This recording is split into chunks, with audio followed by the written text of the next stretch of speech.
कि अभी यहाँ पूरे देश में काफी ज्यादा खराब रैली हुई बनी है। इनके अलावा आपने बिहार प्रदेश से पूरे देश में सब समाज में से विशेषकर यहाँ गरीब, मजदूर, किसान, कर्मचारी, छोटे व्यापारी एवं अन्य मेहनत कश लोग भी अपनी विभिन्न समस्याओं को लेकर अभी भी हमें काफी ज्यादा दुखी व परेशान नजर आते हैं। और इन सबकी मुख्य वजह हमारी पार्टी केंद्र में या आपके बिहार प्रदेश में भी जहाँ तक की रही सभी विरोधी पार्टियों की सरकारों की गरीब किसान विरोधी जातिवादी संकीर्ण व पूंजीवादी मानसिकता के तहत बनाई गई उनकी गलत नीति एवं गलत कार्य प्रणाली को ही पूरे जिम्मेवार मानकर चलती है, जिसके कारण ही आए दिन यहाँ पूरे देश में गरीबी, बेरोजगारी व महंगाई आदि भी काफी ज्यादा बढ़ रही है, जिससे आम जनता काफी ज्यादा दुखी व चिंतित है। इसके साथ साथ अभी आपका खुद का अपना बिहार प्रदेश भी अछूता नहीं रहा है और इस सब के लिए हमारी पार्टी आजादी के बाद से लेकर अभी तक केंद्र में देश के अधिकांश राज्यों में तथा आपके खुद के अपने बिहार प्रदेश में भी ज्यादातर सत्ता यहाँ गलत पार्टियों में से खासकर कांग्रेस, बीजेपी व इनके गठबंधन दलों के हाथों में ही आने की मांग करती है, जिनकी जातिवादी, संकीर्ण व पूंजीवादी सोच अभी तक भी नहीं बदली है। और इन सभी विरोधी पार्टियों को हमारी पार्टी इसलिए जिम्मेवार मानकर चलती है क्योंकि शुरू से ही लगभग ये सभी विरोधी पार्टियां केंद्र व देश के अधिकांश राज्यों में भी ज्यादातर यहाँ बड़े बड़े पूंजीपतियों व धनासेठों की आर्थिक मदद से ही सत्ता में आती रही है। और सत्ता में आ जाने के बाद फिर ये सभी विरोधी पार्टियां अधिकतर मामलों में अपनी आर्थिक एवं अन्य सभी नीतियां या गरीब एवं आम जनता की समस्याओं को दूर करने के साथ से तैयार नहीं करती हैं, बल्कि देश के उन बड़े बड़े पूंजीपतियों व धनासेठों को ही फायदा पहुंचाने के हिसाब से अपनी अधिकांश नीतियां तैयार करती हैं, जिनके धन व बल से चुनाव लड़कर ज्यादातर ये पार्टियां केंद्र व आपके राज्य से अन्य राज्यों में भी अभी तक यह सत्ता में आती रही, जिसके कारण ही अब पूरे देश में वे आपके खुद के अपने बिहार प्रदेश में भी अभी भी हमें यहाँ सर्व समाज के लोग अपनी विभिन्न समस्याओं को लेकर काफी ज्यादा परेशानी नजर आते हैं, जबकि पूरे देश में बीएसपी ही अकेली एक ऐसी पार्टी है जो विरोधी पार्टियों की तरह देश के बड़े बड़े पूंजीपतियों व धनासेठों की आर्थिक मदद से नहीं, बल्कि अपनी पार्टी के ही आम कार्यकर्ताओं की आर्थिक मदद से चुनाव लड़कर केंद्र व राज्यों की भी सत्ता में आना चाहती है, ताकि हमारी पार्टी सत्ता में आने के बाद फिर बिना किसी दबाव के वे आजाद होकर यहाँ सब समाज के लोगों की अधिकांश समस्याओं का समाधान करके उन्हें हर मामले में व हर स्तर पर खुशहाल बना सके। और इसी आधार पर चलकर ही आबादी के हिसाब से देश के सबसे बड़े प्रदेश उत्तर प्रदेश में 4 बार हमारी पार्टी ने अपने नेतृत्व में वहाँ सरकार भी बनाई है और हमने अपने चारों रही सरकारों में अपनी पार्टी के विचारधारा एवं सिद्धांतों के तहत चलकर वैसे तो वहाँ सर्व समाज के हितों का हमने पूरा ध्यान रखा है, लेकिन सभी मामलों में प्राथमिकता पहले हमने वहाँ सर्व समाज में से विशेषकर उन दलितों, आदिवासियों, पिछड़े वर्गों, मुस्लिम व अन्य धार्मिक अल्पसंख्यक समाज को तथा अपर कास्ट समाज में से गरीब एवं असहाय लोगों को ही दी है, जिनकी मांग हर मामले में व हर स्तर पर सभी विरोधी पार्टियों की नई सरकारों में उनकी हीन, जातिवादी, संकीर्ण व पूंजीवादी सोच होने के कारण काफी ज्यादा उपेक्षा की गई। हमने आप लोगों को मालूम है कि जो उत्तर प्रदेश है आपका पड़ोसी प्रदेश है, आपके रिश्ते नाते उत्तर प्रदेश में है। जब उत्तर प्रदेश में हमारी पार्टी सत्ता में आई तो हमने अपने चारों हुकूमतों के दौरान उत्तर प्रदेश में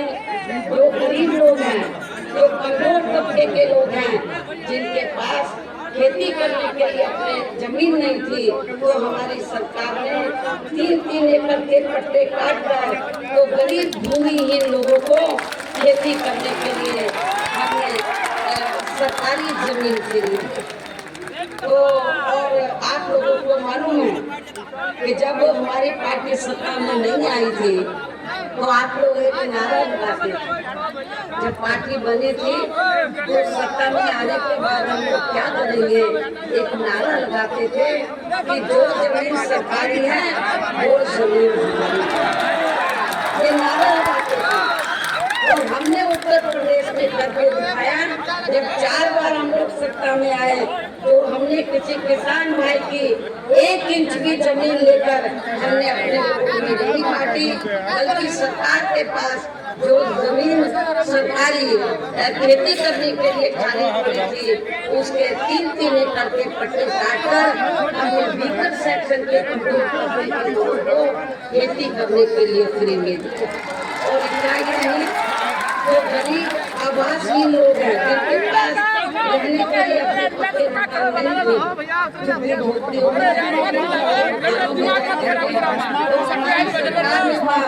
जो गरीब लोग थे उनको सरकारी खाते से पक्के मकान दे। डॉक्टर अम्बेडकर ग्राम समग्र विकास योजना वे माननीय श्री कांशीराम जी शहरी समग्र विकास योजना के तहत हमने उत्तर प्रदेश में जहाँ वीकर सेक्शन के लोग रहते हैं, कमजोर तबके के, उन देहातों और शहरों को काफी हद तक विकसित किया। जिनकी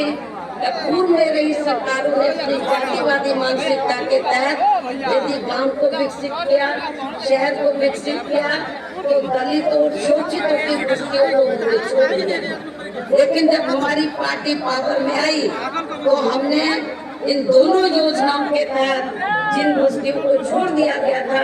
उनको हमने हर मामले में डेवलप किया। वहाँ पे रास्ते बनाए, स्कूल बनाए और भी बहुत सी सुविधाएं दी, बिजली पानी फ्री हमने दिया। ये मैं आप लोगों को बताना चाहती हूँ।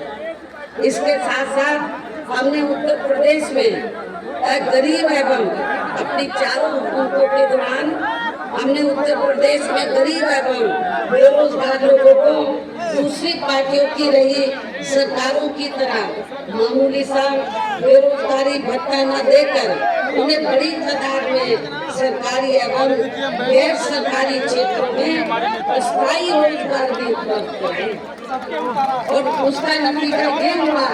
कि जो उत्तर प्रदेश के लोग पलायन करके दिल्ली या अन्य राज्यों में चले गए थे पूर्व की सरकारों में अपने रोजी रोटी की वजह से, तो मेरी हुकूमत में वो लोग काफी लोग बड़े पैमाने पर वापिस आ गए। ये भी मैं आपको अवगत कराना चाहती हूँ। इसके अलावा हमारी पार्टी के रही सरकार ने वहाँ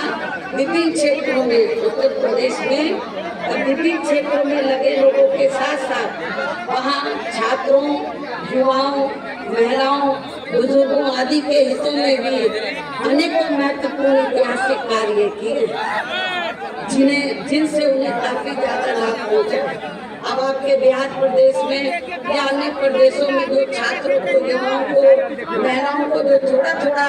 धन देने की बात करने कभी हमने सपने में भी नहीं सोचा था।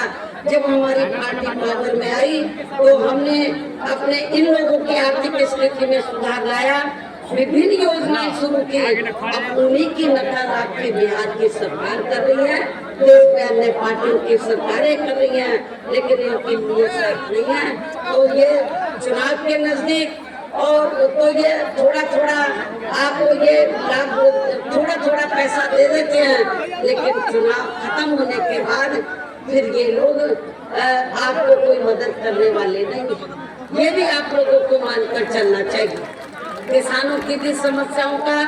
अधिकांश समाधान किया गया है। हमने उत्तर प्रदेश में जो किसानों की जो समस्याएं हैं उनका भी हमने समाधान किया है तथा उनकी फसलों का भी उन्हें हमारी सरकार ने उचित दाम दिया। साथ ही हमने वहाँ सर्व समाज के लोगों के ऊपर किसी भी प्रकार की कोई जुर्म जाति आदि भी नहीं होने दिया, बल्कि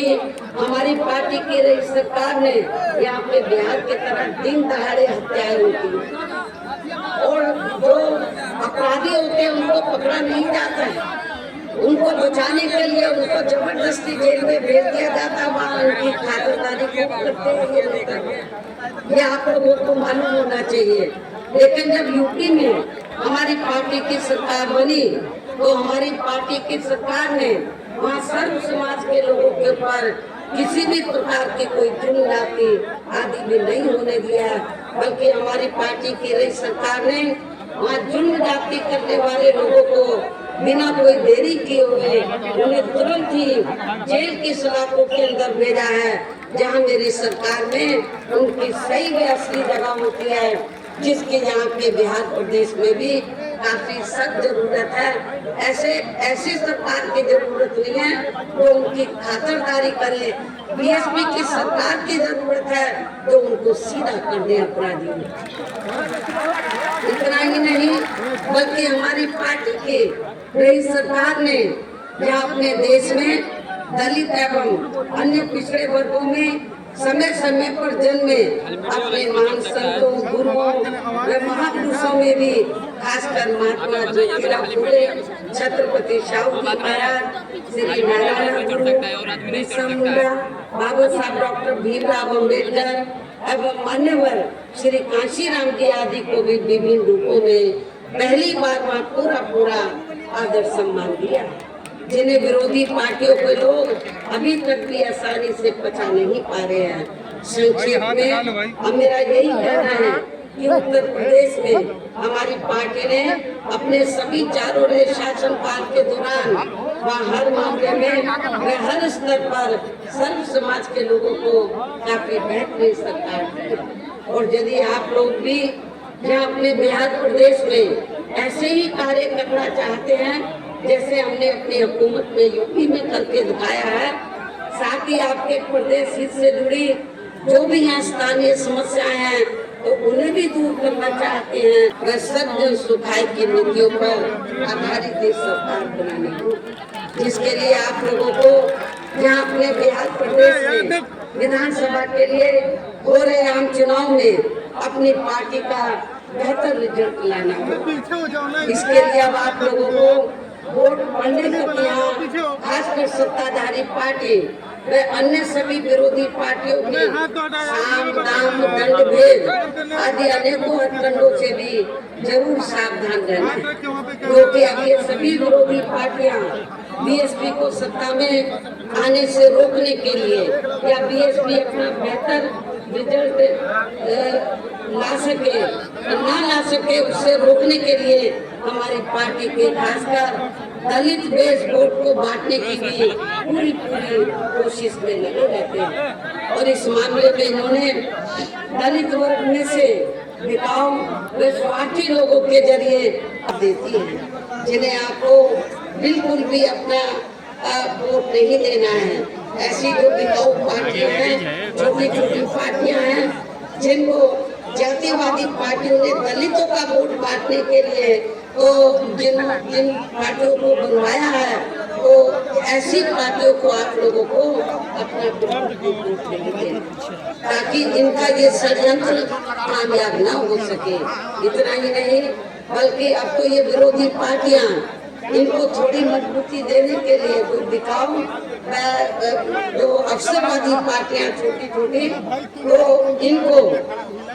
थोड़ी और मजबूती देने के लिए इनकी 1 या 2 सीटों पर अपना खुद का वोट भी ट्रांसफर करा के इनके एक आदि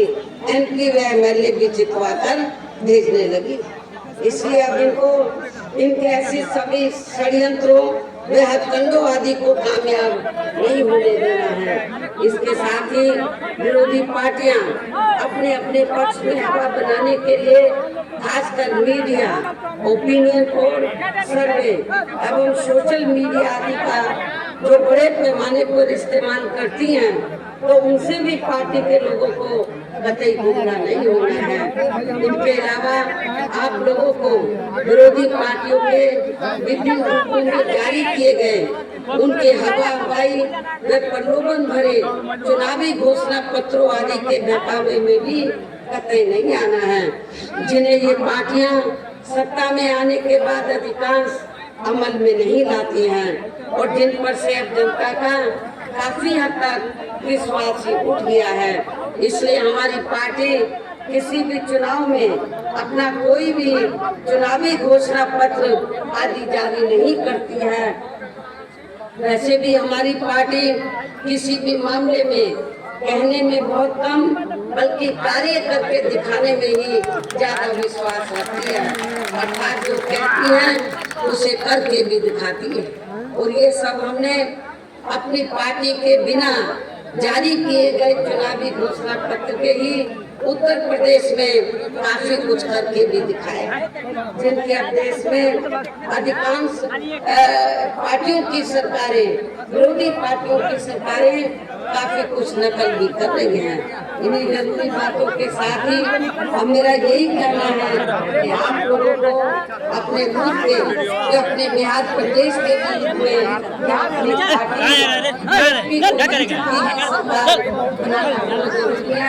बीएसपी को ही कामयाब बनाना है, बीएसपी को सभा में लाने का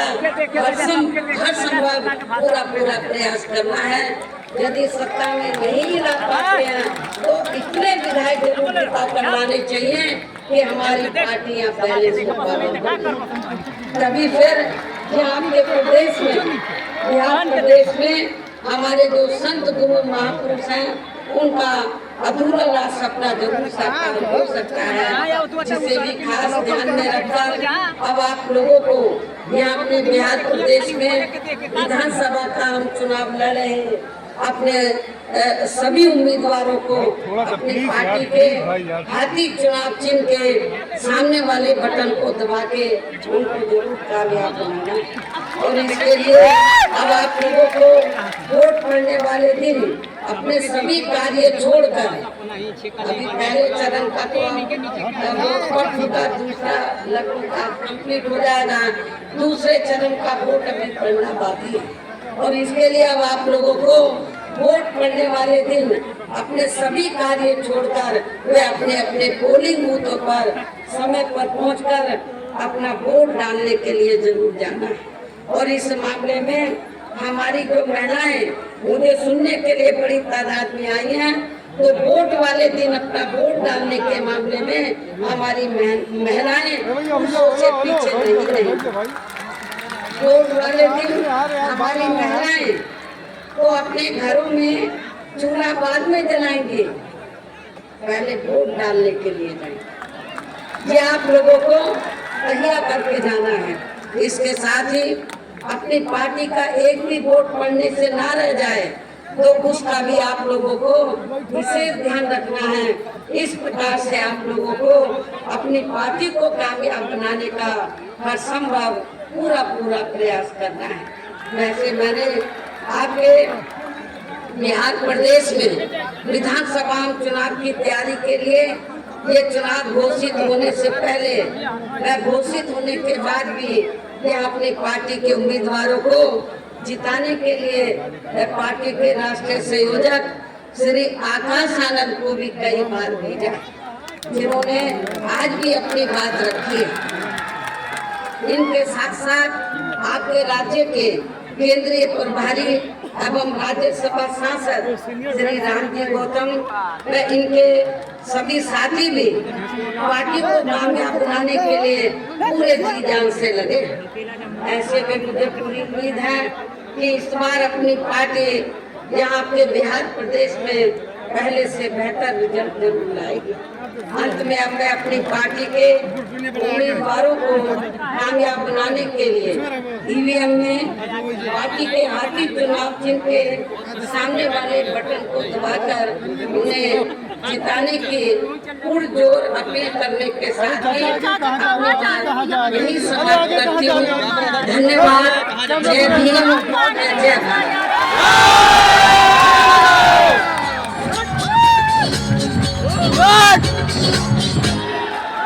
लेकर अपना परचम लहराएंगे।